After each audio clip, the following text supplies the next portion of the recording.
Hi guys, welcome back to the channel. So this is the prepper road trip prep video, the one I have promised you the other day.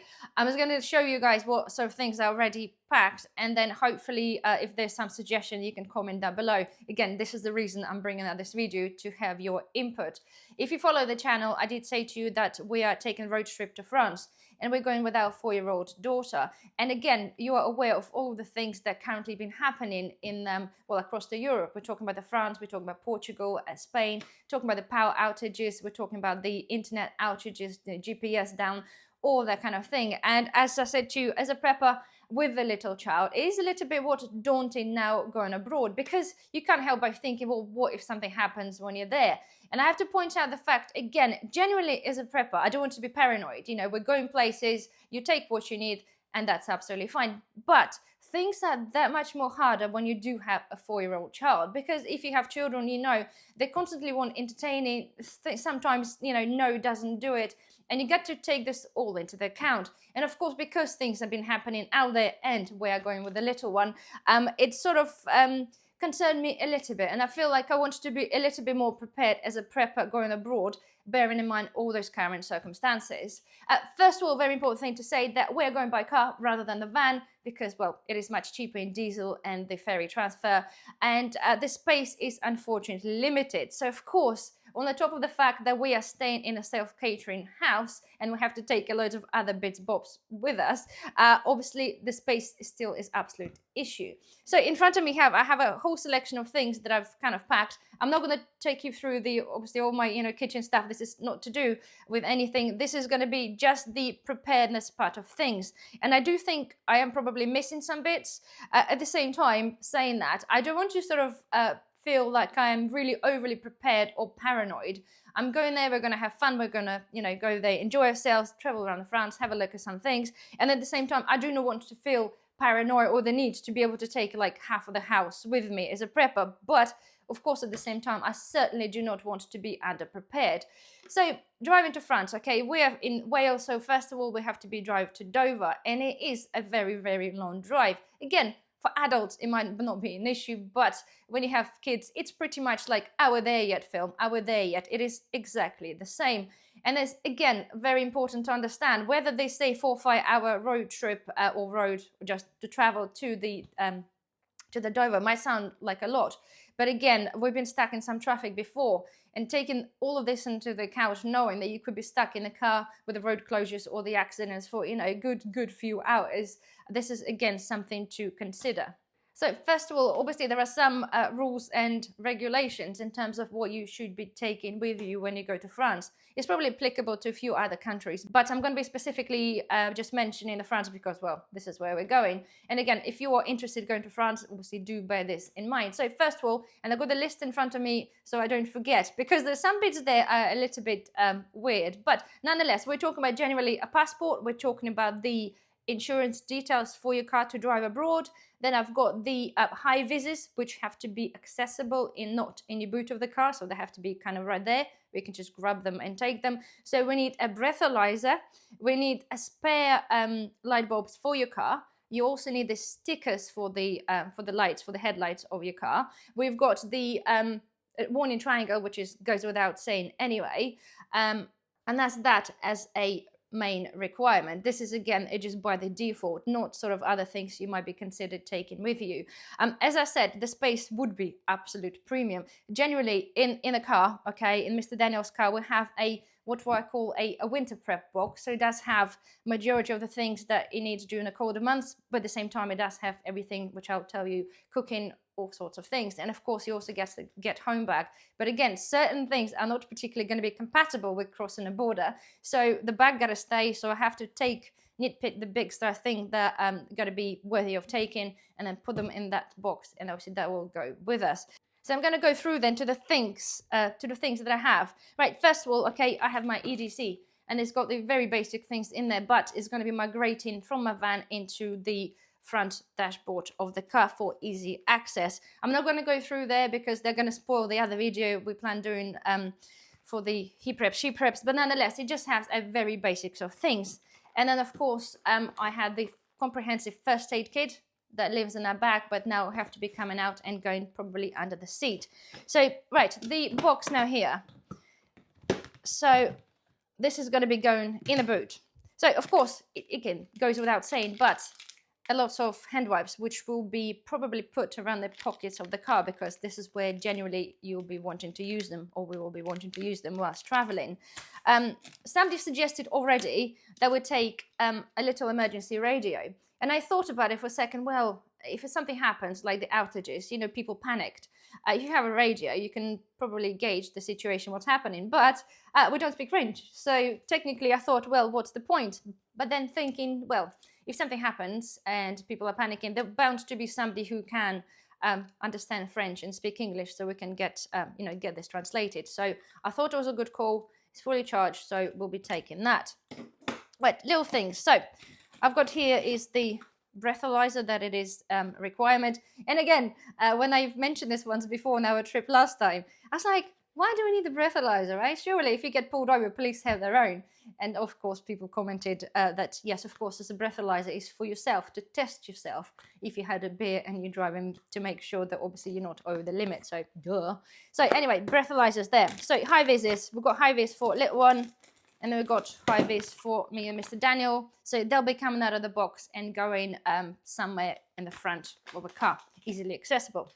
That's the rules. Right, so next thing. So here, I've got the Swiss Army knife, and we've got some Milo blankets. I know, again, we're traveling, it's fairly warm, it's meant to be a-okay, but because they're so small, as an emergency, they'll stay there. I've got some in the first aid kit anyway, but they are in a box, so they'll stay there. Right, we've got, again, I'm not sure whether this will be allowed.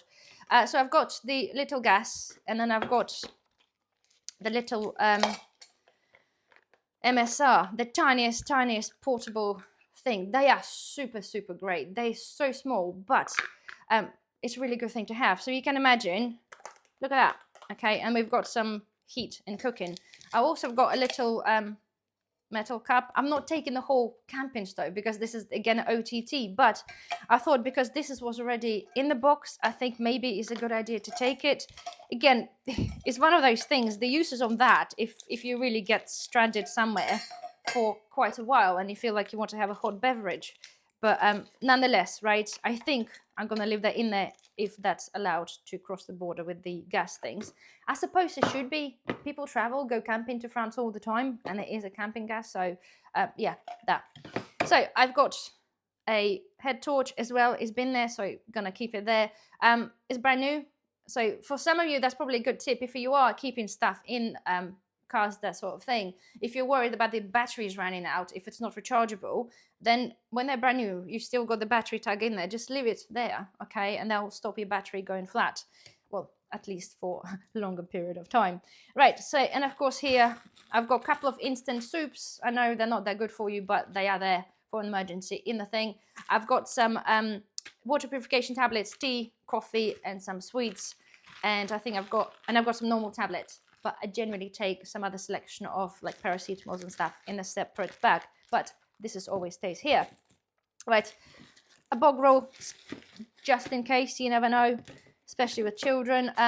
Rain ponchos, I've got one here, which I probably, trying to find a couple more, put it in there. Again, the weather's meant to be okay, a little bit windy, maybe a bit rainy, but we're taking umbrellas, but it's there. It's small, so it stays there. I've got one of the MRE kits. Again, this is just there purely for an emergency. In here, there's a 3 days worth. I don't think I want to be taking 3 days on the trips there. It's just one of those odd things. I don't want to overdo it. And then I've got the little notepad, again, that lives in there. So that's kind of the basics of really what's kind of in the car preparedness kit. And of course, we're talking about, it's all the scenarios or other scenarios that could be while you're there. See, it is a self-catering place, but it is in the complex, if you wish. So it does have a swimming pool, there is a restaurant there is a bar there, it's got territory, it's got place you can go for walks. It's got the playgrounds. So it's self-catering, but then obviously there's an option to purchase food and eat there. And we're probably going to be doing a little bit of both. The thing is, again, generally when we go to places like that, we don't really take cash. And I know it's really, really bad.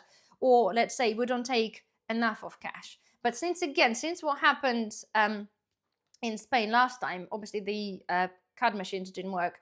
So people obviously were panicking and, they only have to deal in cash. So again, if it was all prepaid and, food was paid for, it's probably be fine. Don't have to worry. But because we're going to be relying on ourselves, I think cash will come into really, really handy. So this is something they'll have to deal with just closer on to the time. So nonetheless, so this is that, okay? So power then. Generally, we take few power banks because, again, on the road trip, say when you're driving somewhere, you've got a car, you can charge your phone just with the cable, and always take few of them. And then I was wondering whether to then take one of the solar generators, just charge. Not talking about taking the solar panels, but I'm just thinking whether I should just take one of those for a little bit more power. Again, it's one of those things. Purely wondering because of what's happened in Spain. Yes, they had power outage for like 10 hours. So if we're in a hotel, or not in a hotel, in our house, whatever, apartment, whatever it is, and if the power goes out, so for 10 hours, yes, we can go around traveling, unless, of course, there is a problem with the traffic lights, so it's kind of gridlock everywhere. You can't go anywhere. So we'll be relying on this for, at least for the phone for kiddies entertainment. Because again, this is kind of things we've got to think about. If it's just two of us going, then that's fine. We'll just lounge around, read a book. But when you have children, you kind of got to think a little bit outside the box. So I'm thinking of taking one of those. It goes behind the seat on the floor. And I think that'd probably be a good call. Next thing as well, I've got 2 torches. And again, purely for the power outage thing, is the nightlight, the solar rechargeable one. I showed this before. We'll have them hanging about in the cupboards. Just for the dark, if there's an issue. Again, it's small, it's kind of portable, it's in a box. And then I'm going to be taking one of those workers' torches that I've done the review the other day, because it does have a side light and it could be used as a night light. And this is exactly the reason I'll be taking this, because she likes to sleep with the night light. I'm not going to be taking the massive light, so that will be a really, really good option. So now then, we're talking about water and snacks. Generally, again, when we travel, yes, we have a couple of bottles of water spare. But then again, thinking about it, if you do get stuck somewhere, if it's hot in a car, if there's a problem there, people first thing rushed in to buy water because of the issue. And in France, the tap water is not drinkable, I believe, so you have to boil this. And again, it becomes a little bit of inconvenience. So I'm said to Mr. Daniel, let's take some water. He's like, oh no, but you can buy water there. Well, first of all, it's going to cost you far more than buying the water here anyway. So I'm like, well, why not? It's going to sit in a car, it's very cheap. And I think it's going to be a good idea. Again, it doesn't really take a lot of space. But first of all, it saves me spending probably too many euros on the water there. And secondly, if, God forbid, we get stuck or whatever problem is, at least we'll have enough water to last us for, with the rationing, a couple of days. So that's fine. And of course, the same goes with other snacks. It's one of those, it's more important more so for children really than for the adults. But even though if you ever sat in a car for a very long period of times, I seem to get munchies. Before we used to drive with our business and we have to leave house say 4 o'clock in the morning, sometimes earlier. To me, it could be 5 o'clock in the morning. I'm ready for tuna sandwich. I would just get the munchies every time I'm on the road. I like to snack. So although I said it's not going to harm if you don't eat or snack for sort of 10 hours. But Mr. Daniel suffers with sort of bad hunger pains. So if he can't eat, then it's a little bit of an issue. So snacks, I think, will be a great idea. I found some olives, right? They are in the brine with a little bit of vinegar from Lidl. This got date until 2026, and I thought that's a bit of a healthier snack than some other things. But nonetheless, the options are there, and obviously for a little one, I'll take something else. Again, some people might think, should I bring literally 3 days of food and snacks in the car? But it's probably going to be OTT. And the last thing, of course, is the kids' entertainment. Again, it's really, really important. I know she's already packed a whole bag full of stuff, but it's got to be selective things that we're taking. But it is obviously very, very important. So that's that, I think, is the a car preparedness type thing, I think that probably covers it. As I said, I'm not mentioning obviously that we'll be taking our clothing and the kitchen things to cook if we're to cook, and other personal hygiene. All that goes without saying. But this is kind of the selection of things I think for an emergency, and I kind of hopefully that covers that all. But again, guys, I'm doing this video because I want to have any of your input. If you do have anything you think that I kind of missed, again, as I said, I do not want to be OTT and go totally paranoid, but I just want to make sure that when we go there, because we're going with our little child, we are as prepared as it can be, just in case of any sort of little emergency. So there we are. Please comment down below, and thank you very much for watching. Don't forget, thumbs up, and I shall see you very soon. Bye bye.